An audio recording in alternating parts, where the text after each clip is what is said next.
오늘 15장 같은 경우는 구원의 하나님, 치료하는 하나님에 대해서 함께 좀 살펴보려고 합니다.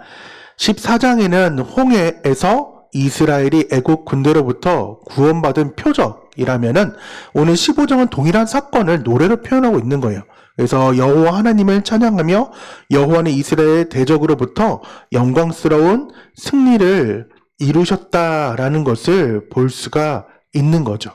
그래서 1절은 모세의 노래에 대한 전반적인 주제인데 우리 한번 1절 읽어보도록 하겠습니다. 그때 모세와 이스라엘 자손이 이 노래로 여호와께 노래하니 일러스되 내가 여호와를 찬송하리니 그는 높고 영화로우시며 말과 그 탄자를 바다에 던지셨음이로다 라는 전반적인 주제와 함께 2절, 3절은 모세 자신의 신앙을 고백하며 4절에서 8절은 여호와께서 우주적인 무질서를 누르고 이기셨다. 9절은 원수들이 헛된 꿈을 꾸게 되고 10절에서 12절은 여호와의 행사는 비길 데가 없다. 13절에서 18절은 여호와께서 이스라엘을 주의 처소로 인도한다라고 얘기하면서 1절은 여호와로 시작했잖아요. 방금 읽었죠. 18절을 또 한번 읽어보도록 하겠습니다. 여호와께서 영원 무궁하도록 다스리시도다 하였더라. 즉 마지막도 여호와를 끝내는, 여호와를 시작하여서 여호와를 찬양하는 그의 모습을 볼 수 있는 것입니다. 정말 대단한 상황인 거예요. 즉 여러분에게 있던 그 일들을 하나님을 노래하며 찬양하며 나아갈 수 있냐는 것입니다.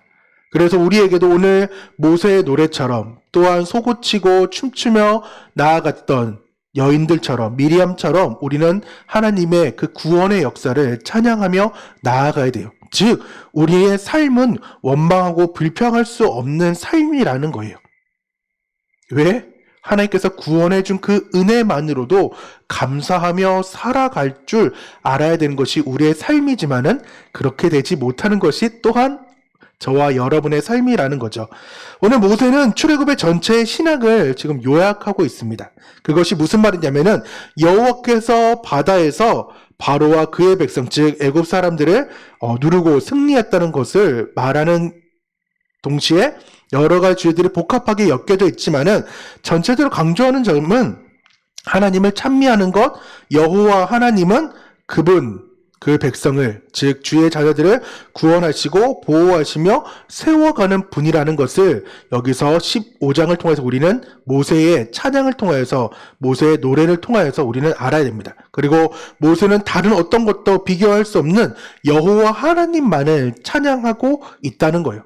어제 애굽 그 군대들은 자신이 이제 죽어가는 그 상황에서 비로소 하나님이 어떤 분인지 알게 됐지만은 최소한 우리는 애국 군대처럼 죽어갈 때 하나님을 아는 것이 아니라 정말 살아있을 때 하나님께 나를 구원해준 그 감격 가운데 나아가야 됩니다. 그래서 모세가 어떻게 하나님을 찬양했냐? 바로 찬양했어요. 바로. 그래서 15장 1절에 이때에 즉 그 마른 땅을 건너고 또한 이스라엘 백성 다 건너오고 그리고 애굽의 군대가 수장이 된 그 순간에 바로 하나님을 찬양했어요. 하나님께 감사하고 찬양하는 것은 바로 해야 됩니다. 우리의 기억력은 한계가 있어요. 요즘 저는 좀 더 심해진 것 같아요. 진짜 어제 일도 생각나지 않을 때가 너무나도 많이 있어요. 그러니까 바로바로 감사하는 바로바로 찬양할 수 있는 우리가 되길 원하고 또한 구원을 베푸신 그 하나님을 찬양했으며 하나님의 다스리심을 찬양했으며 하나님의 인자하심과 그 능력을 찬양했죠. 그리고 하나님의 영원함을 찬양했습니다. 6번째는 전하자는 거예요. 만약에 모세가 이 글을 자신의 구전으로만 이야기로만 끝냈다면은 우리는 모세가 어떻게 찬양했는지 이스라엘 백성들이 홍해의 그 표적을 통해서 어떻게 살았는지 모르지만은 모세가 하나님 그 영감으로 오늘 15장을 적었기 때문에 전했기 때문에 오늘도 우리가 이 말씀을 알게 된 거잖아요. 그렇기 때문에 우리도 전하는 삶을 살아야 되는 것입니다. 비록 이 찬양이 매일 있으면 좋겠는데 그렇지 못하는 것을 우리는 알 수 있습니다. 24절입니다. 오늘 24절 같이 읽도록 하겠습니다. 백성이 모세에게 원망하여 이르되 우리가 무엇을 마실까 하매 즉 백성이 모세에게 원망하였어요. 바로 윗절에는 미리암을 통하여서 많은 여인들이 너희는 여호와를 찬송하라 그는 높고 영어로우시며 맑아 그 탄자를 바다에 던지셨음이로다 라고 신나게 열심히 소고치고 춤추며 미리암을 따라서 여인들이 그렇게 찬양하였는데 바로 인생의 큰 문제 가운데 물을 얻지 못하니까 24절에 백성이 모세에게 원망하여 즉 중얼거리고 투덜거리며 반역하며 나아가는 것이 지금 하나님 우리가 무엇을 마실 수 있습니까? 라고 얘기하며 나아갈 때가 너무나도 많이 있습니다. 그래서 하나님께서는 이 표적을 우리에게 알려주시면서 나중에 이 마라의 쓴물이 아니라 엘림의 상황을 기억하라고 말씀하고 있습니다. 24절 하반절의 말씀을 이제 보면은 거기서 여호와께서 그들을 위하여 법도와 율례를 정하시고 그들을 시험하실세 이르되 너희가 너희 하나님 나 여호와의 말을 들어 순종하고 나 보기에 의를 행하며 내 계명의 귀를 기울이며 내 모든 규례를 지키며 내가 애굽 사람에게 내린 모든 질병 중 하나도 너희에게 내리지 아니하리니 나는 너희를 치료하는 여호와임이라 라고 말씀을 하고 있어요. 비록 우리는 투덜거리고 중얼거리고 반역하는 삶으로 나아가지만 하나님께서는 우리에게 말씀하신 것이 법도 즉 어떤 거냐면은 나눴던 유월절, 무교절, 뭐 초태생 지키는 거 나중에 그 레위기에 넘어가면 7가지 절기 등 여러 가지를 하나님께서는 지키며 나아오라고 말씀하고 있습니다. 재밌는 것은 마라의 쓴물은 5절이고요. 엘림의 상황은 이제 2절밖에 이제 한 절의 상황밖에 안 되는 상황이라는 거예요.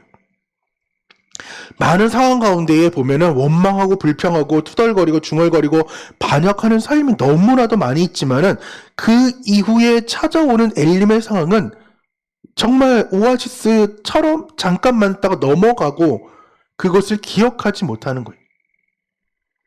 하나님은 창세기 48장을 통하여서 므낫세하고 에브라임이 아니라 에브라임하고 므낫세 즉 감사하면은 모든 것을 잊게 해준다고 우리는 창세기 48장을 통해서 함께 말씀을 나눴던 것처럼 하나님 오늘도 엘림의 상황이 분명히 나에게 있을 건데 하나님 마라의 상황만 내가 보지 않도록 하나님 나를 붙잡아 달라고 기도하며 나아가야 돼요. 오늘 말씀을 이제 기억했으면 좋겠습니다. 오늘 하나님이 어떤 하나님이라고요? 구원의 하나님. 즉 찬양받기, 찬미받기, 찬송받기 합당하신 그분을 오늘 하루 찬양하길 바랍니다. 또 하나님은 여러분을 치료하시는 치료의 하나님입니다. 그래서 법도와 율례를 정하시고 시험, 증명하시는 낫사의 상황인데 오늘 또 낫사의 새로운 또 말씀은 훈련시키며 경험하게 하는 그 하나님인 거예요. 계속해서 여러분에게 하나님은 자신을 증명하시고 여러분과 관계를 맺기를 원하시고 또한 경험케 하시는 그 하나님을 우리는 그 말씀을 듣고 순종하고 하나님 앞에 의를 행함과 계명의 귀를 기울이시고 모든 규례를 지켜야 함을 우리는 반드시 알아야 됩니다. 또한 여러분 삶의 말아야 할 상황이 오늘 분명히 있을 거예요. 또한 이제 16장부터 계속해서 오늘 즉 오늘 15장 밑에 있는 하반절 마라의 쓴물부터 18장까지 계속해서 이 짜증나의 상황이 등장할 거예요. 그런데 하나님께서는 계속 복 주시려고 행복을 주시려고 계속해서 부어주시는데 여러분의 그릇이 내려가 있고 닫혀져 있어서 채우지 못하는 거예요. 하지만은 뭐 하자고요? 하나님 그럼에도 불구하고 감사해요. 나를 구원해 주신 그 하나님 감사합니다 라고 얘기했을 때 행복, 즉 하나님께서는 복을 우리에게 계속해서 한량없이 주신다는 사실을 우리는 기억합시다. 그래서 뭐 하자고요? 감사합니다. 정말 오늘 11분의 귀한 예배자들 감사합니다.